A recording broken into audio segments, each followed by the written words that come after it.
The hum of the fluorescent light above them was the only sound in the room.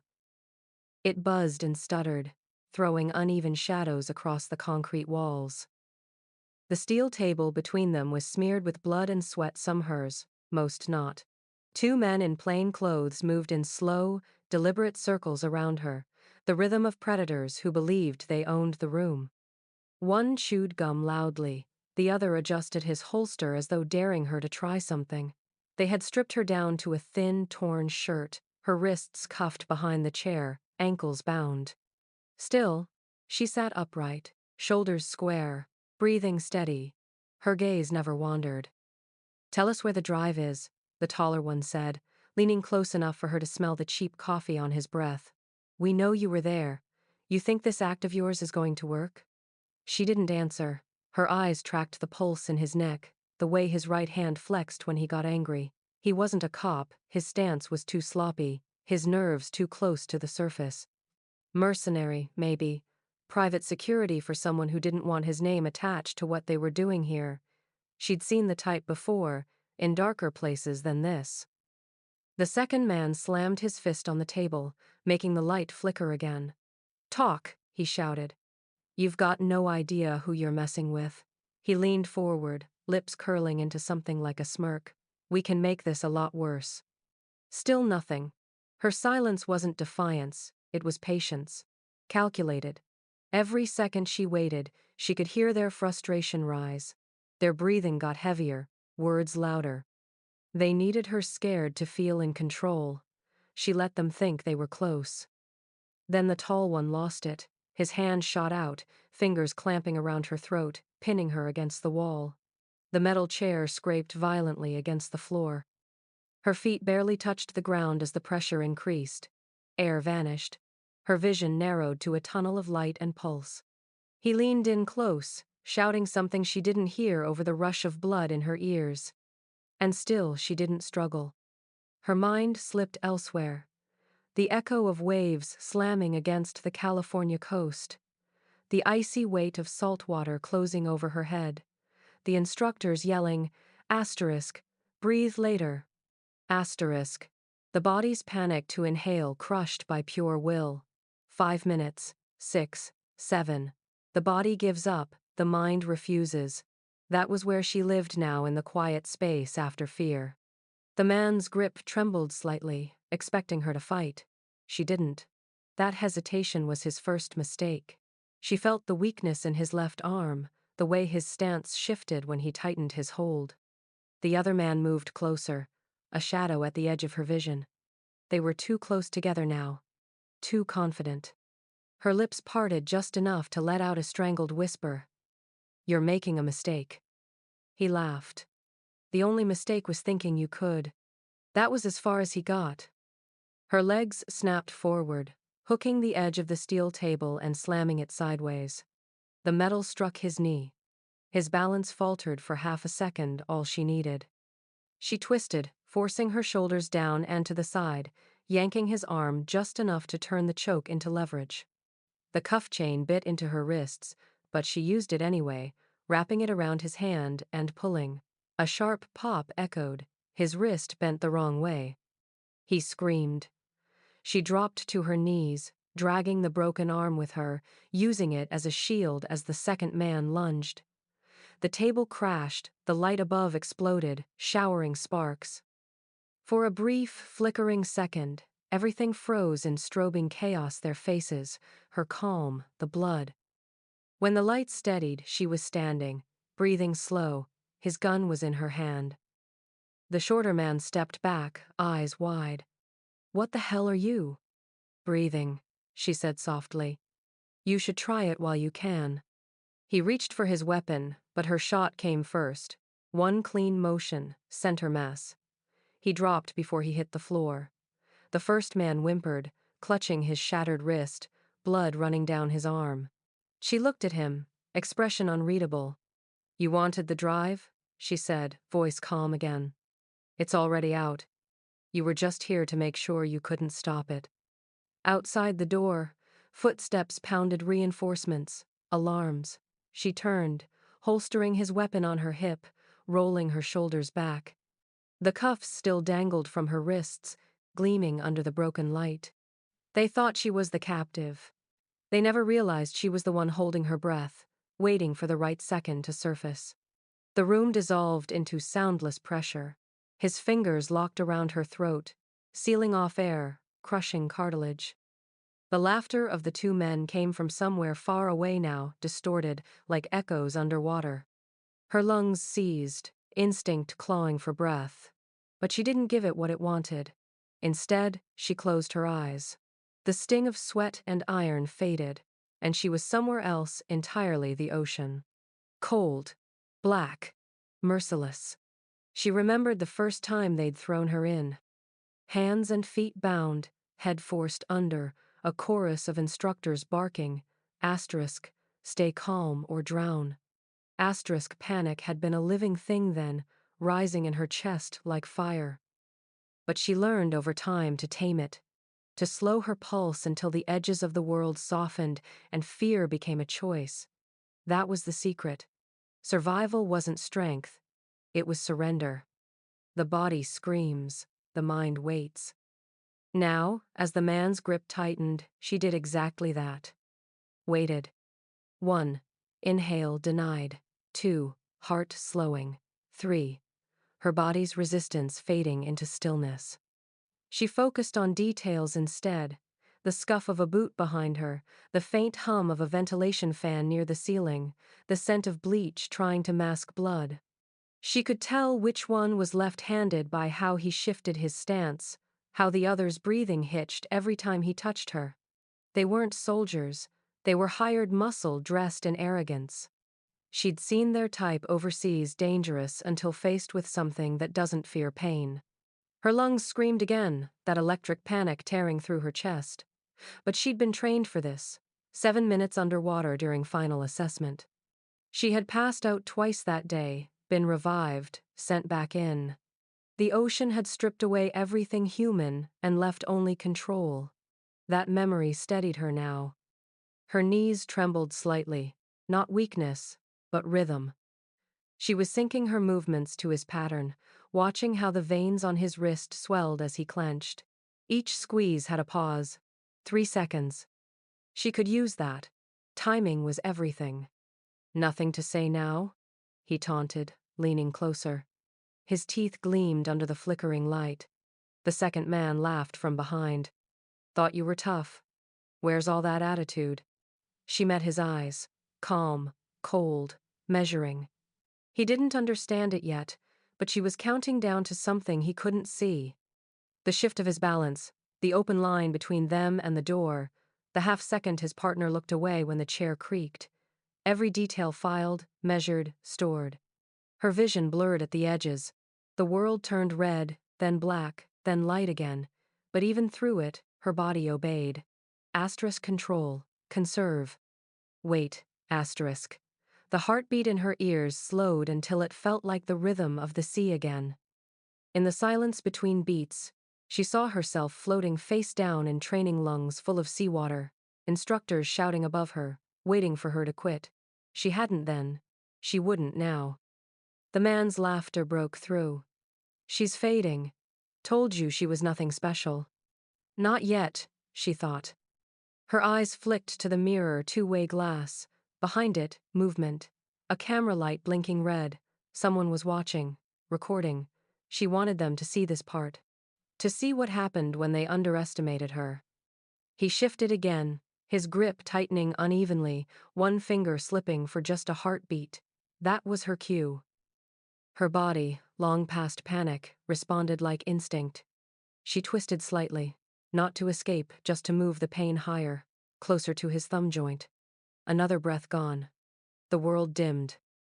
5, 4, 3. He leaned in, whispering, last chance. 2. She blinked slowly, letting her head loll to the side as though slipping under. 1. She went completely still. For a fraction of a second, he froze. The laughter stopped. Hey, he started. She moved. Her body snapped to life with precision. Knees drove upward, catching him in the groin. The shock loosened his grip, and she twisted out, using the momentum to turn her body sideways and slam her shoulder into his ribs. The chair cracked beneath her. Air rushed back into her lungs like fire, but she didn't gasp, she controlled it, kept her breathing shallow, steady. The second man shouted, grabbing for her arm, but she was already pivoting, using his partner's falling weight as a shield. One motion, one breath, one strike. Training made flesh. When she finally inhaled fully, the sound was sharp and deliberate, the kind of breath that belongs to someone who's earned it. They thought they'd broken her, but she was the one who'd been counting down. The first sound is the pop of a wrist giving way, sharp, wet, unmistakable. His scream follows half a second later, torn from him before he can swallow it back. The moment his grip slips, she moves. It's not instinct, it's discipline. Every motion burned into her body years ago, until it became something beyond thought. She twists, pulling his arm into a lock so clean it feels mechanical, and then shifts her weight to the side. The bone gives beneath the torque. He crumples, his body hitting the concrete floor with a dull, useless thud. The second man lunges, swearing, his chair toppling behind him. He's heavier, slower, untrained. She feels him coming before she sees him, hears the scuff of his boots, the rasp of his breath. She ducks low, grabbing the fallen man's weapon before it clatters away. The table goes over with a crash, scattering blood and papers across the floor. The fluorescent light above them bursts in a shower of sparks, plunging the room into a flickering half-dark that pulses with violence.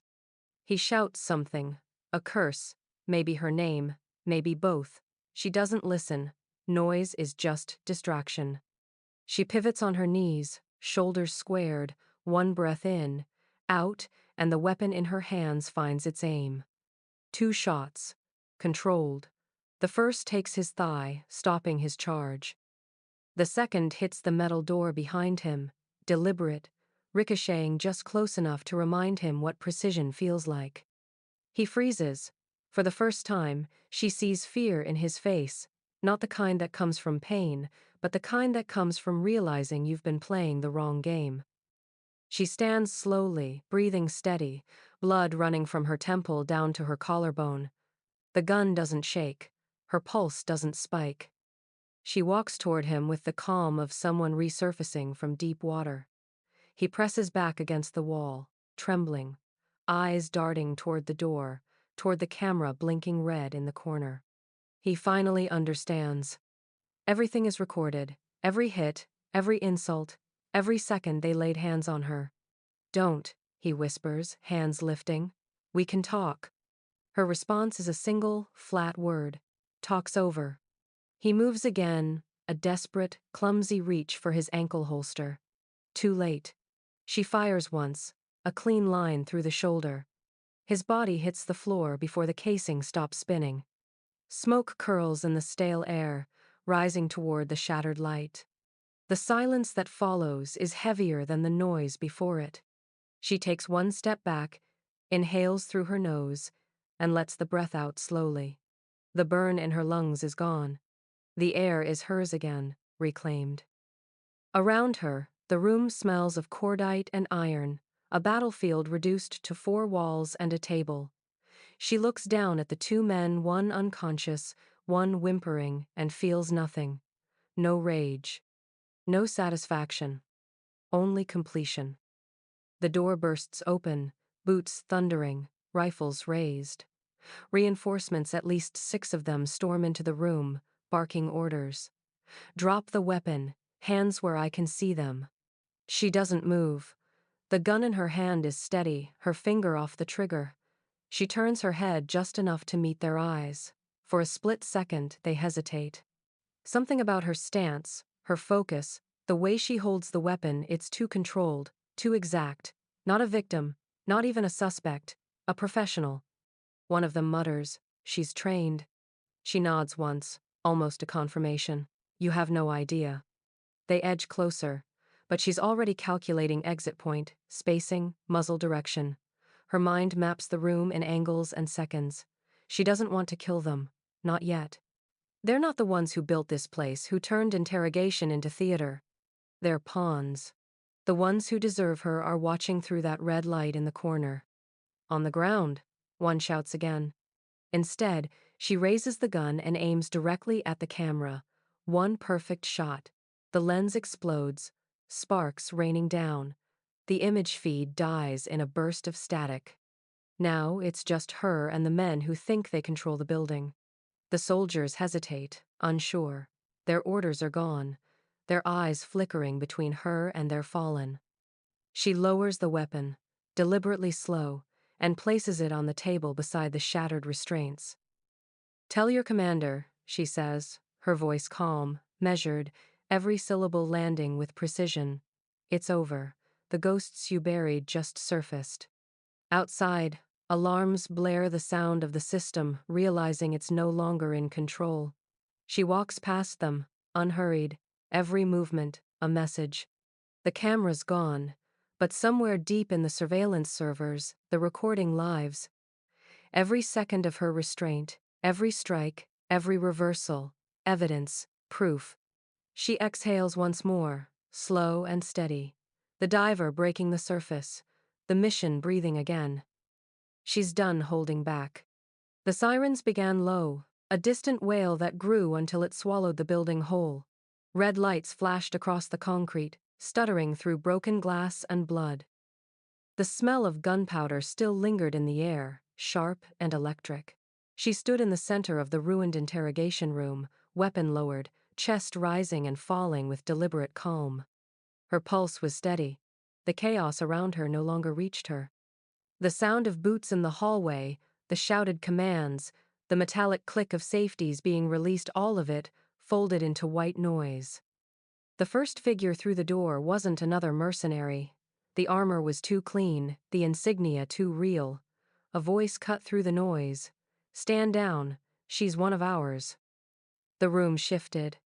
The soldiers who had stormed in moments ago froze, confusion rippling through their formation. The leader stepped forward, helmet under his arm, jaw tight with restrained fury. His radio buzzed. "Target confirmed. Extraction is live." The woman didn't move until he spoke her name, her real name, the one buried in encrypted files and classified orders. "Commander Ward," he said quietly, "mission complete." She exhaled, slow and controlled. The gun slipped from her hand, landing softly on the table beside the shattered cuffs. Around her, the men who had tormented her were being hauled up by the extraction team, wrists zip-tied, faces pale. The one whose wrist she'd broken whimpered as a medic passed him by without stopping. The other, still conscious but bleeding, tried to speak. She didn't look at him.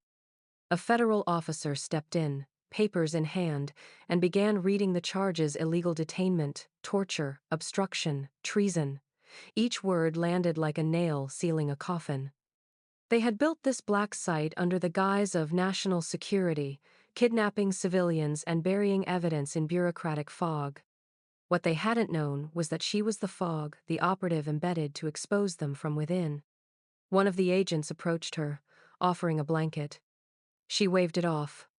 "I'm fine," she said, voice low but steady. "Get them out." Through the cracked window, dawn was breaking, a faint smear of gold pushing through gray. The sirens outside faded to a mechanical hum as armored trucks rolled in. Reporters had gathered beyond the perimeter fence, their lenses already catching the chaos. Cameras flashed, voices shouted questions no one was answering. Later, they would give her a name times the ghost diver, times the SEAL who disappeared off the grid and surfaced inside an enemy's own prison. She walked past the wreckage slowly, ignoring the chaos that trailed behind her. A medic tried to stop her at the exit, but the extraction commander shook his head. "Let her go," he murmured. "She's earned it." Outside, the cold air hit her like surf. It carried salt and diesel and the faint tang of seaweed from the nearby docks. She walked until the sound of the sirens faded behind her, until she reached the pier that jutted into the fog-thick water. The boards were slick with mist. Seagulls wheeled overhead, crying out into the gray. She stopped at the edge and looked out at the horizon. The sea was calm, deceptively calm, its glassy surface hiding the brutal weight below. She inhaled deeply, the air filling her lungs with salt and silence. The same breath that had nearly killed her hours ago now felt like renewal. A reminder. A weapon. Behind her, the city was waking. Engines rumbled, voices rose, cameras clicked. Somewhere, her team was securing evidence, uploading files that would unravel the corruption she'd uncovered. Somewhere, the men who had mocked her were beginning to understand what she was, not a prisoner, not a victim, but the storm they'd never seen coming. She tilted her head back, eyes half closed against the pale light breaking through the clouds. The tide rolled in, cold spray kissing her face. Her reflection wavered on the surface, calm, steady, unbroken. Her mind went back to the training pool at Coronado, the silence underwater, the weight of the instructor's hand forcing her head down. The command, asterisk, stay still, wait, the ocean will always test you, asterisk, and she had, again and again, until breath became something sacred, not panic, but power. Now, standing there in the rising sun, she understood the lesson fully. The ocean doesn't drown those who belong to it. Her radio crackled once, a voice confirming the mission's success. All secure, Commander. Awaiting further orders. She didn't answer immediately. She watched the waves crash, the rhythm as familiar as her own heartbeat. Then she lifted the radio, her voice calm and clear. No further orders, she said. The job's done. Silence answered her. The wind tugged at her hair, carrying it across her face. They had thought drowning her would break her. They had forgotten what she was trained for,